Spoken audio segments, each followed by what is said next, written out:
reservei esse tempinho para que a gente possa falar das características qualitativas da informação contábil, aquilo que nós conhecemos como princípios gerais de contabilidade, com essa nova denominação. Veja bem, toda a ciência do conhecimento, e é sabido por todos nós que a contabilidade é uma ciência, ela tem seus princípios, e todos os profissionais, qualquer que seja a área, têm que seguir esses princípios. Eu costumo dizer que os princípios de contabilidade representam a placa de direção onde nós queremos chegar. Por isso eu resolvi bater esse bate-papo com vocês. Vamos falar da compreensibilidade, relevância, materialidade, essência sobre a forma, materialidade, comparabilidade, entidade e competência. Veja bem, quando nós falamos de compreensibilidade, o que isso quer dizer? Quando você pega a norma e lê essa determinação de compreensibilidade, não parece uma coisa de fácil entendimento. Estou usando a minha experiência para poder traduzir isso para uma linguagem mais fácil. O que isso quer dizer? Quer dizer que quando nós, profissionais de contabilidade, elaboramos uma peça contábil, essa peça contábil deve ser compreensível aos olhos de quem tem algum conhecimento em contabilidade. É isso? A compreensibilidade quer dizer isso. Mas não quer dizer também que você deva omitir uma operação, sendo ela complexa, né? Então, nós temos que ter essa clareza de que, ao se montar uma peça contábil, ela deve ser compreensível a quem tem algum conhecimento contábil. Eu tenho experiência, por exemplo, com clientes nossos, onde eles são semi-analfabetos e de tanto discutir com eles o balanço, veja bem, eu estou falando de pessoas que têm 6ª e 7ª série ginasial, hoje, depois de 10 anos trabalhando com eles, eles discutem o balanço com nós pau a pau. É disso que eu estou falando, né? Relevância, a relevância, qual é a importância dela no nosso mundo?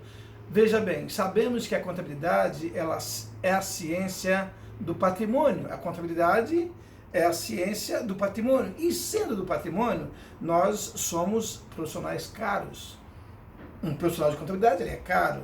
Portanto, o que isso quer dizer? Nós, contadores, não devemos ficar preocupados com migalhas, com porcaria, com aquilo que realmente não é relevante. Eu, na minha fase embrionária em contabilidade, cheguei a ficar uma semana procurando uma diferença de menos de R$10. Veja, não faz o menor sentido, né? Você é um profissional caro, tá certo? Ficar procurando uma diferença de R$10 não tem o menor sentido. Mas nós, quando iniciamos a nossa carreira, o nosso objetivo tem que bater, né? Tem que bater e tal. Aí você vai procurar 1 centavo, 10 centavos, mas saiba, não é esse o procedimento, não é isso que a nossa desafiadora ciência nos ensina. Nós temos que realmente nos preocupar com aquilo que é material, com aquilo que é relevante. E não sendo relevante, não faz o menor sentido. Você, contador, que é caro, eu sei, um contador ganha em média R$50 mil por mês, não faz sentido você perder aí uma semana procurando uma diferença que é imaterial. Aí nós temos um outro princípio voltado para a contabilidade de custo, que é custo-benefício. Qual é o custo que eu estou tendo e qual é o retorno que achar essa diferença me traz com o custo que eu estou tendo para encontrá-la? Não faz o menor sentido. Então é isso. Seja claro, seja objetivo, seja prático. Não faz o menor sentido você ficar procurando migalhas ou se preocupando com bobagens. Por exemplo, eu tenho aqui, por exemplo, um prêmio de seguro. O prêmio de seguro, ele é, por exemplo, um valor de R$500, né? Um seguro, uma assinatura de uma revista. Né? A minha empresa fatura R$150 milhões por ano. Essa assinatura de R$500 vale por um ano. Não faz sentido você ativar esses R$500 e apropriar isso ao longo de 12 meses. R$500, perde 150 milhões de faturamento, não faz o menor sentido. Portanto, você deve ser mais prático e objetivo. Ficar controlando esses R$500 na tua contabilidade, dá uma olhada, é mais custoso do que o próprio valor da assinatura que você fez. Perfeito? É isso daí. Comparabilidade. comparabilidade. Sabemos que desde quando o IFRS entrou em vigor no Brasil, veja, janeiro de 2010, os nossos balanços têm que ser elaborados de forma comparativa. Veja, quando eu falo balanço de forma comparativa, eu falo balanço, DRE, DRA, DMPL, fluxo de caixa, tá certo? Você tem que ter o ano que você está trabalhando e o ano anterior. Ou, se você preferir, o ano anterior e o ano que você está trabalhando. Essa ordem não há nenhuma imposição normal, legal com relação a isso. Portanto, eu no escritório costumo colocar, por exemplo, estamos fechando agora 2019 e 2018. Tem gente que coloca 2018 e 2019. Isso é a comparabilidade. Alguns países do mundo, eles exigem que as demonstrações contábeis sejam comparativas em 3 períodos. Por exemplo, se eu estou agora fechando 2019, tem que ter 2019, 18 e 17. Sem dúvida nenhuma, né, que com 3 períodos você consegue verificar melhor a tendência. Tempestividade. Lorivaldo, o que é a tempestividade? Diz a Bíblia, registre a coisa em época certa.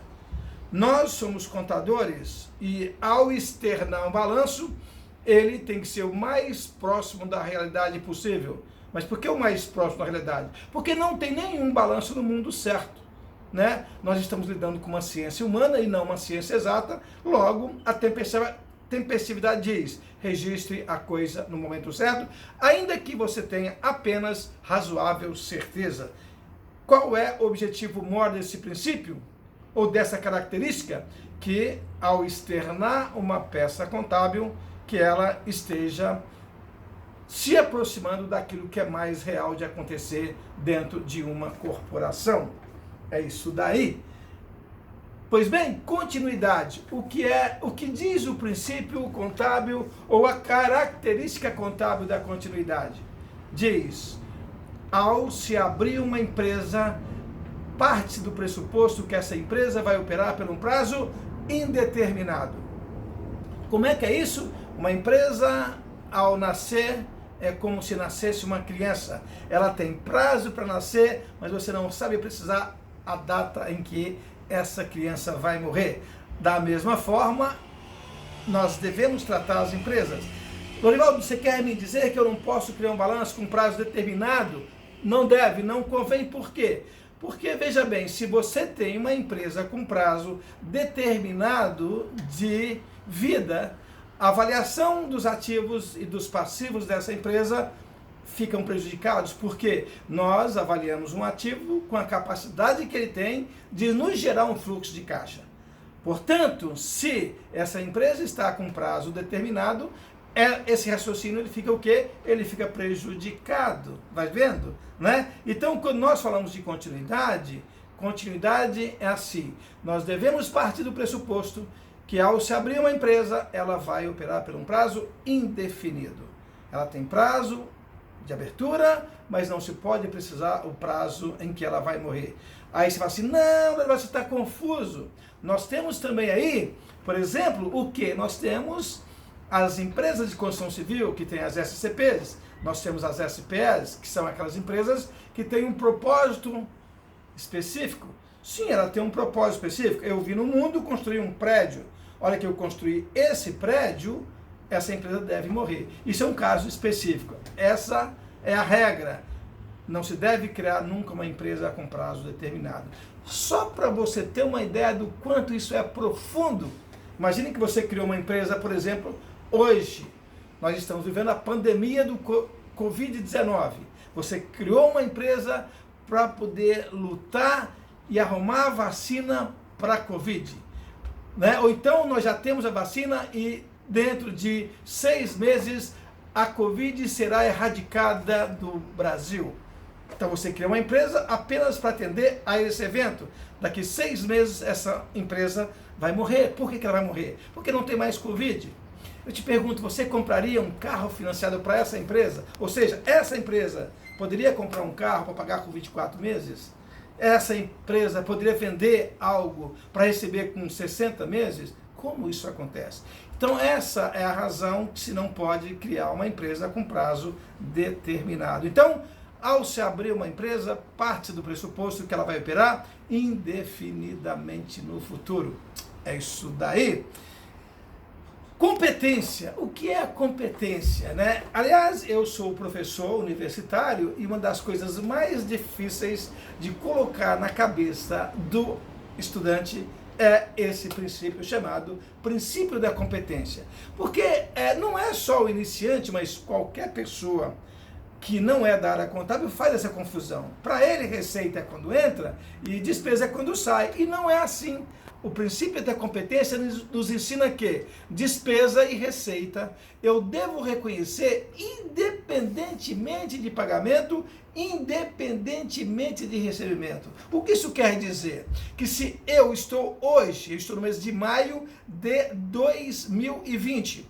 No mês de maio de 2020, a nossa empresa foi contratada para prestar um serviço. E nós prestamos o serviço em maio de 2020. Mas o nosso cliente só vai pagar para nós em dezembro de 2020. Eu te pergunto, de quando que é a receita? Olha, se eu prestei o serviço em maio de 2020, eu já tenho uma receita.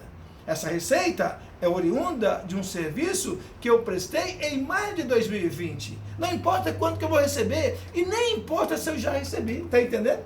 Então eu falo, então eu reconheço essa receita debitando uma conta chamada direito, né? Duplicata receber cliente e credito receita.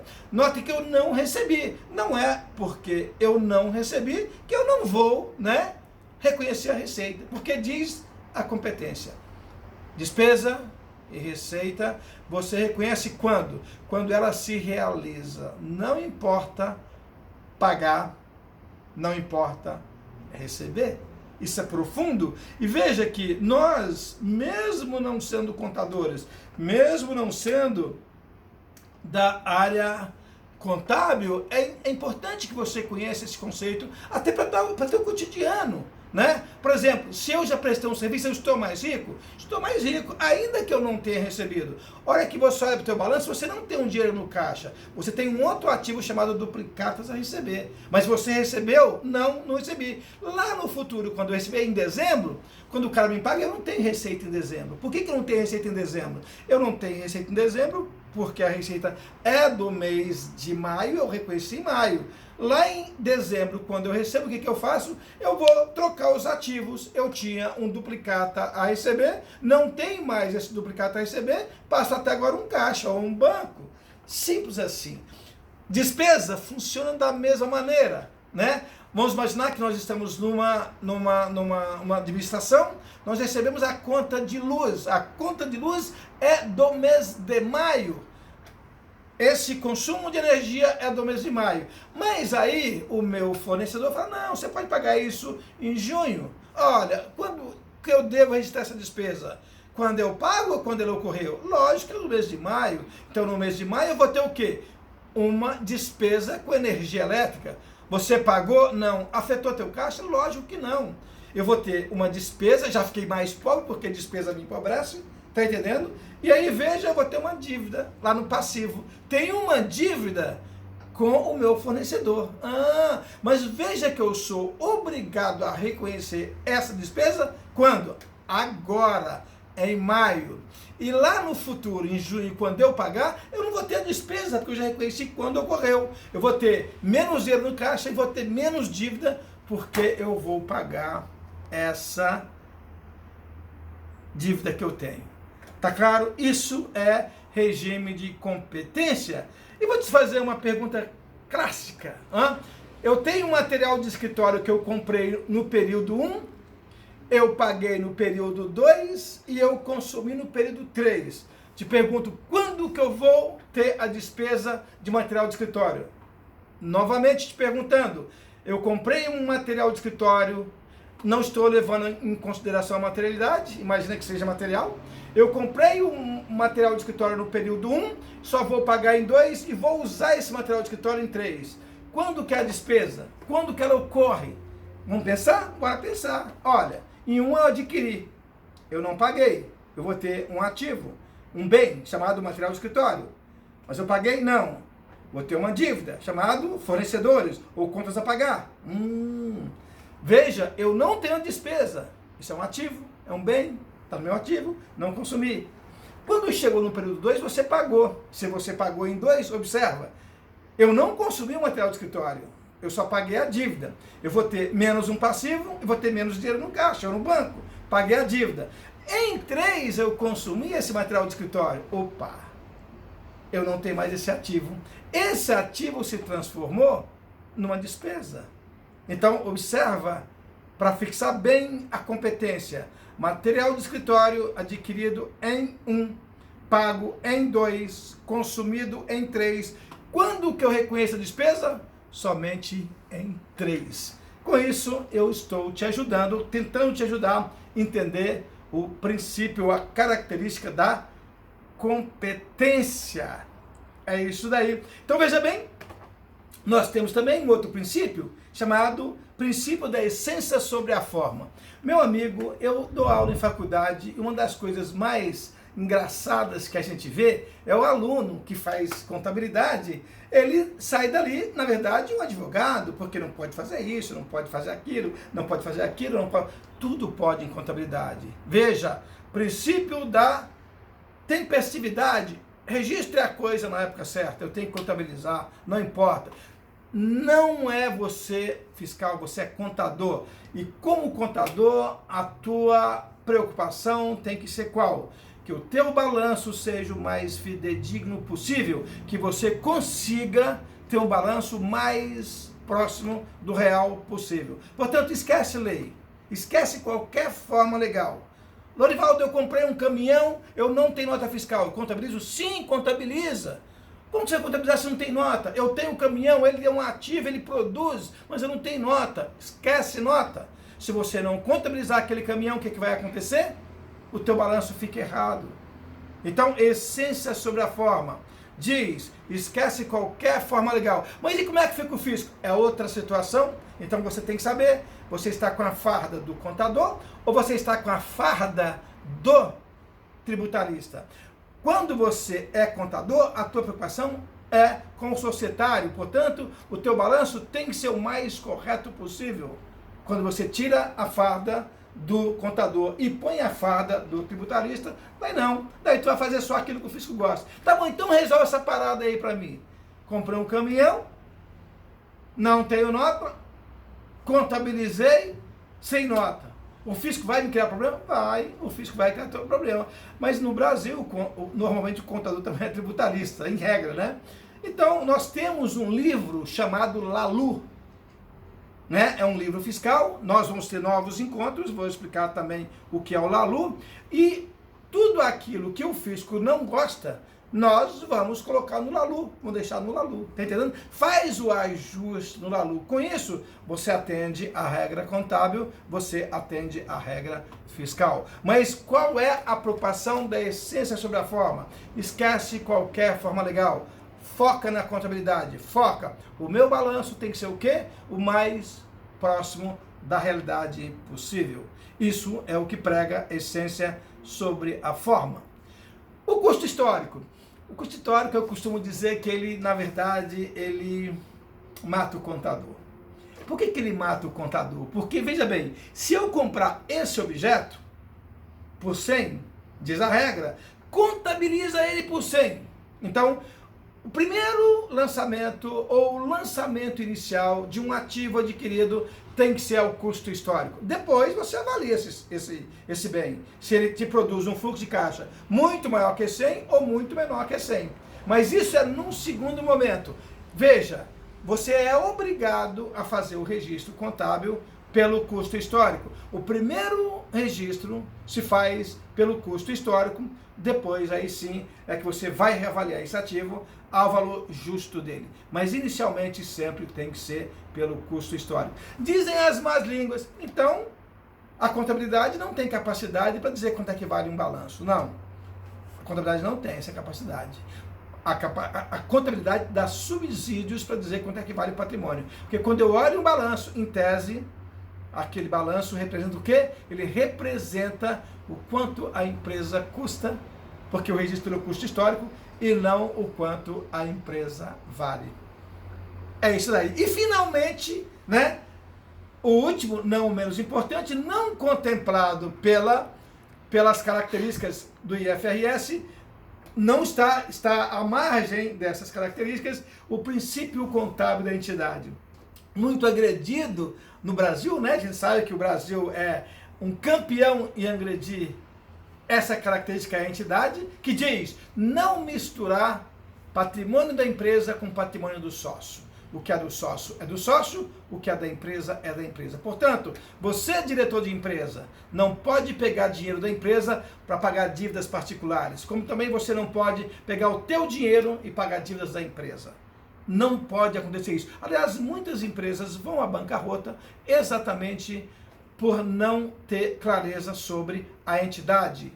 Então, a entidade prega o que é do sócio, o que é da empresa é da empresa. Isso não quer dizer que você, trabalhando para uma empresa, ao receber o Prolabore, você está agredindo essa característica contábil. Você não está agredindo, não, porque você também é filho de Deus. Você é o dono da empresa, carrega o piano, toca o piano, tem que receber por esse labor, né? Mas o que você não pode é misturar as coisas. Isso é muito clássico no Brasil, né? Eu já tive desprazer de trabalhar numa empresa de judeu, e ele, outro dia, chegou e Lorivaldo, eu gostaria que você me reembolsasse a despesa com viagem que eu fiz com a minha família. Eu perguntei para ele, eu era o contador e era responsável pelo financeiro, que também não pode. Eu falei, mas eu não entendi, você foi a passeio? Eu fui a passeio com a minha esposa, filhos, e eu gostaria que você me reembolsasse. Eu falei, não, mas eu não posso. Veja, ele, o dono da empresa, é o empregado. Ele falou, como é que é? Eu falei, bom, tá aqui o dinheiro, né? Porque ele era o dono, eu era CLT na época, ele mandaria embora, né? Depois eu disse para ele assim, olha, você está ferindo o princípio da entidade. Ele falou, eu falei, tá, ele falou, e daí? Eu falei, não, nada, é só para te avisar tal, que você não pode fazer isso. Mas a entidade é exatamente isso, não misturar o que é da empresa, o que é do sócio é do sócio. Te espero você numa próxima, até breve.